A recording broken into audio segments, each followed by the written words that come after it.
maanta heestaas waxay u ahayd bandhig u ahayd taabad oo doonaya ra'iisul wasaare oo aabihiis ku caasi garoobay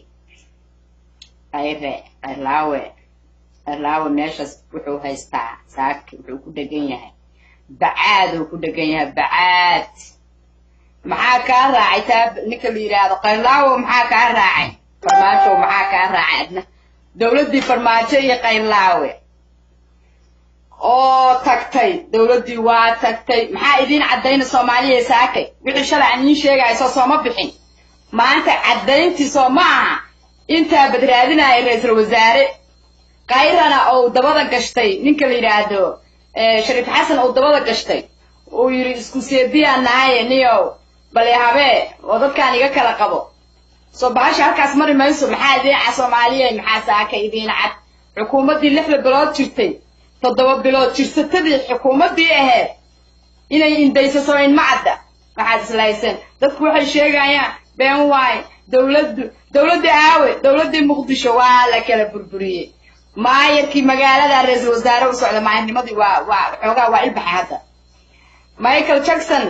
Jackson wuxuu rabaa ra'iisul wasaare qayro Michael Jackson kugu soo baxay Michael Jackson calaamadii meesha ugu dhigay ilaa hadda ugu dhiganta taabada horta waa iga tale iska fur warqada baasha yar ee gaduudan meesha ku xirat ee Michael Jackson isaga dhigtay nin islaan ah tahay dadda islaamnimadaaduna ay gaasirtaa ma sheegin laakiin dad nin islaan tahay iska fur calaamadu nin baa keensaday oo u ahayd calaamad u ahayd marka saakay maxaa reer Muqdisho idin cad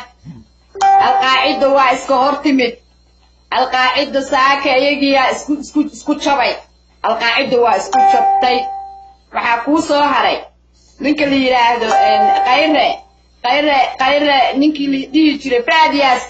فاد ياسين واكتك قيرة القاعدة دي واوينيدو آذي القاعدة دي ريالد والاغتكي هو واوينو كلالا صوودا رئيس الوزراء ninka la yiraahdo taabad waa iska magac yaale taabad iyo saaka maxay isdaaman reer Muqdisho maxay isku kiindaaman taabad iyo qaylaawo maxay isku kiindaaman waxba isku makaaya dhaama ninna halkaas oo calaamad igu xirtay oo maradii guduudneed oo Michael Jackson ku xirtay oo dadkii yiri campaign qayre korkaaga campaign lagu sameeyay laakiin uma la jeedin adu markii gool hal bundiye markaa ever markii la lahaa ee taabad la qaadqaaday diyu tanki taabad inuu maayiraha taabad wuxuu u socday kursiga adiga aad ku fadhido u socday adaana keensaday xaqii Soomaali aad ka gasheen ee reer Muqdisho aad ka gasheen iska kiin hor keenay asaga isku kiin jabiyay wallahi ilmihi agoonta ah ee daawadoodii lacagtoodii aad cunteen ilmihi hooyadii gablanka ahayd aabihii gablamay dadka masaakiinta ah ee yaala isbitaalada xaqoodii iska kiin hor keenay sanadka maanta xaq uma daaho waa soo degdegaa 6 bilood aad jirtaan 6 bilood bishii 8 in socota malayna 8 bilood dawladda xukuumadda dad oo farmaajo oo Muqdisho 6 bilood ay jirtaa alla maxaa ka raacay kani galbay ku kala mooye kani galbay waa gulale waa galbateen adinki saaka inaad laba isku qabsataan ninba meel uu u shiro ninka la yiraahdo taabad uu tago madaxweynaha galmudug kii shala uu ridaay oo u tago alla maxaa in qabsaday ba iyo hoog iyo jab maxaa in qabsaday alla waa jabteen kii shala aad inaad ridaan rabteen lacagta ku bixinaysay taabado aad lahayd galmudug hala soo dumiyo maanta lugihiisa hoostiisa inta tagtay ilaahay muxuu qadaray inaad tiraahday taageer alla maxaa ka raacay shala ma ku xisaabtantay markaad galmudug rabto inaad dumiso meeshaad ka timid inay tahay galmudug ma ku xisaabtantay galmudug inay tahay garabkaaga ma ku xisaabtantay markaad hirshabeelle duduminaysay ma ku xisaabtantay inaad adigu leedahay kuma aad xisaabtamin maanta miyay geedda soo wareegtay waa kugu soo kala jiirays hamiyaa ku galay hami kaloo weynaa ku galay hami ra'iisul wasaaraha ku galay marka hamiga ra'iisul wasaare markuu ku galay waxaa tiri waxaan rabaa inaan saaka u tago madaxweyne axmed xaaf inaan u tago oon baryo ilaa taageero isi shala asagu taageero ma kaa hela dabaaliyo inaad doqontaa kuu sheegay shala taageero miyuu kaa helay shala dadkii banaanka u taagnaaya ahayd galmudug burburkeedii laakiin galmudug ragaa u taagay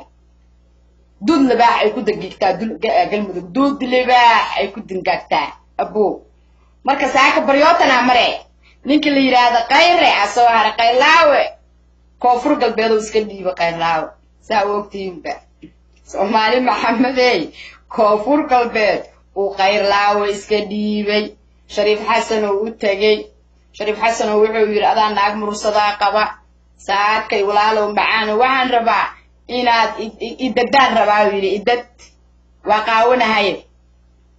waxa igu sii darneed reer koonfur galbeed oo waxaan rabaa inaan idin sheego gabadhii wasiiradda ayada xaawo iskoolkii ay soo qaraabatay oo ayadu naagnimadeeda ku keentay meesha ka dhistay farmaajo ilaa dawladdiisa dhamaaba 7 bilood joogtay 8 bilood waxaan la gala garan waaye ayada amaanta ma u quuri weyseen reer koonfur galbeedo ma siin weyseen ayada libinteeda ilaa ayada iskoolka dhistay xaawo maxaa ugu magacaabi weyseen iskoolka markaad qayro ku magacaabaysay qayro 5 biri wuxuu uga jiraa asaga dhab 6 bilood oo jiraay xukuumadda 2 bilood ka horeysay reer koonfur galbeed waa ceebowdeen adinkuna inay waxay ahayd gabadhii libinta lahayd mase gabdhaha u diidantiin libinta gabadhii lahayd inaad siisaan ay ahayd qayro libinta ma lahayn qayro haduu $5,000 ku daray it doesn't mean inuu asagu dhisay laakiin naagtii meesha ka dhistay keentay carabta dadka u soo barisay dadkeeda gabadhaas ay ahayd xaaway ahayd wasiiradii caafimaadka oo hore ay ahayd dawladda xasan sheekh dawladdiisa ku jirtay marka Shariif Xasan oo arrinkaas ka noqo ninka la yiraahdo qayro meeshaad ku magacaawday ilaahay baa iga sareey galin ay ku baabay galin ilaa iska daba wareejisi ummad Soomaaliyeed masaakiina 14 October dadkii lagu laayay daawadii la keenay iyo lacagtii la keenay meesha la geliyay iskoolkaas meel fog gaari maaye gabadha magaca la siiyay ninka magaca laga tirtiro reer koonfur galbeed oo intaas aan kula talin lahaa anigu waxaan rabaa inaan u soo noqdo ninka la yiraahdo qayrlaawo shalay kursigan aan ku fadhido kursi hawiyo waxa ma ahayn kursi daarood ma ahayn daarood kursigoodu waa ku fadhiyaa farmaajo ku fadhiya adiguna kursigeeniya ku fadhida kursigeeniya lagu garaacday kursigeeniya lagu adeegsaday kursigeeniya reer muqdisho ku baabi'isay kursigii awiye aad magacii awiye u diiday kursigii 5 nin aad siisa 5 nin kursigii qaatay waa Mustaf Bixlow oo caada qaata waa dhagay oo caada qaata kala waa dhagdheer oo ka sii daran marka kursigii hawiye ma 5 nin ay iska lahaatay ma laha maanta meel ha ku geeyaan marka qayro wadada hawiye u sinaan lahayd muqdisho u doodi lahayd maamul goboleedkeeda u samayn lahayd maanta ra'iisul wasaaraha cid ka soo hunguriyay waa lagu support garayn lahaa waa lagu gurbaantumi lahaa laakiin maanta intaas oo kale reer muqdisho ka heli maysi dadka adigu dad aad u xigto oo dhaliya adiga ku maanta ka soo horjeeda iska daa kuwa kale oo ka sareeyo kursiga waxa ka dhigtay kursi Mustaf Bixlow oo xukuumad ka dhigtay iyo naagta madaxweynaha naagta farmaajo kursi ay xukunto aad ka dhigtay kursigii meesha sidii aygii hish ku tiraado aad jirtay alqaacidadan gal duluq halkaan gal duluq marna koofida juq isku soo sii hadda adoo ku taagnaaba ulbo caadana koofi juq isku soo siis alqaacidada rasmiga ah inaad ka cadaysatay waxa ku soo haray ninka la yiraahdo farmaajo calankiisi waa dhacay farmaajo calankiisi mar hore u dhacay waa tagay farmaajo calankiisi waa tagay farmaajo waa ku daayay nimankii isqa qabsiga iyo dhibaatada iyo problemka dadkii masaakiinta ahaa nafsigoodii ka soo baxay xukuumadii yareed oo muqdisho halka maamul goboleedeed halkaas aan ugu gudbaa halka degmo waxaan rabaa xildhibaanadii maaldhaweeto diiday qalbi dhagax shalana yiri nimanka la yiraahdo onolaf waa alqaacida onolaf ay nimankaas inay meel soo saartaan waa qadiijo diiriye وانك اللي يراهدو ان كودح برة وانك اللي يراه مصطفى دحلو وقبل سجل هذا سجل محاد هدايته إنا عبد الرزاق بيحي سجل عبد الرزاق بيحي ونك اللي يراهدو ان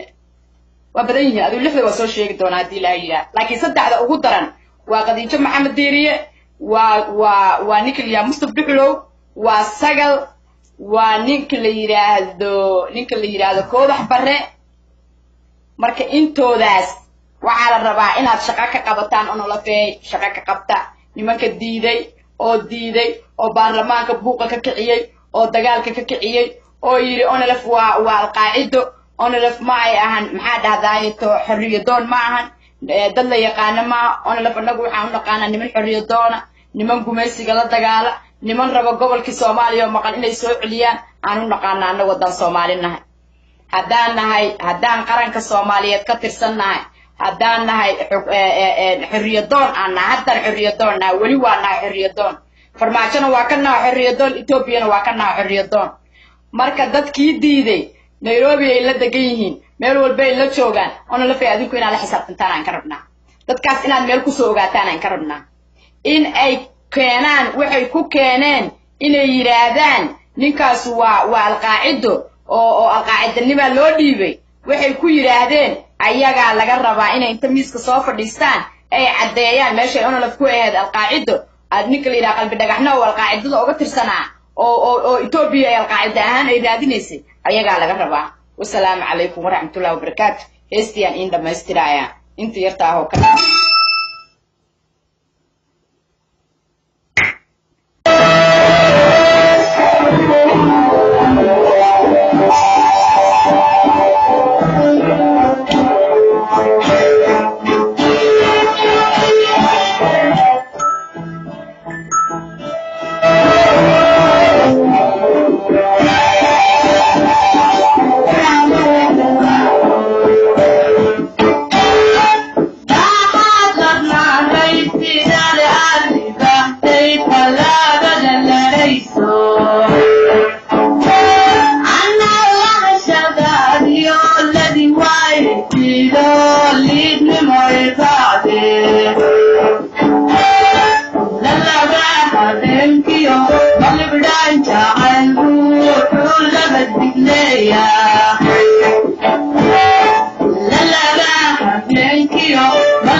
لبنا لافسن ماي محال رين نفتادي ما أنت أسان كدافع والسلام عليكم ورحمة الله وبركاته